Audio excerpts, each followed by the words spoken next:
এটি হলেন বিশ্বের প্রথম উড়োজাহাজ। এটি 1903 সালের 17 ডিসেম্বরে তৈরি করা হয়। রাইট ব্রাদার্স উইলবার রাইট এবং অরভিল রাইট প্রথম উড়োজাহাজটি আবিষ্কার করেন। আপনি জানলে অবাক হবেন, চেঙ্গিস খান তার জীবনে এত বেশি নারীর সাথে শুয়েছেন যে আজ চীনে প্রতি 200 জন মানুষের মধ্যে একজন তার বংশের সাথে সম্পর্কিত। ইনি হলেন গ্যাগরি পল মার্ক লারেন, যিনি লাকি ডায়মন্ড রিচ নামে পরিচিত। ইনি বিশ্বের সবচেয়ে বেশি ট্যাটু করা ব্যক্তি হিসেবে পরিচিত।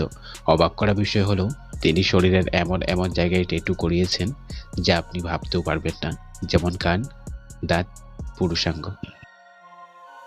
আপনি সাহারা মরুভূমির সম্পর্কে স্কুলের বইতে হয়তো পেয়েছেন, তবে আপনি জানলে আশ্চর্য হবেন। যদি সাহারা মরুভূমির 1.2% এলাকা জুড়েও সোলার প্যানেল বসানো হতো, তাহলে পুরো পৃথিবীকে আলোকিত করার মতো শক্তি উৎপন্ন করা যেত।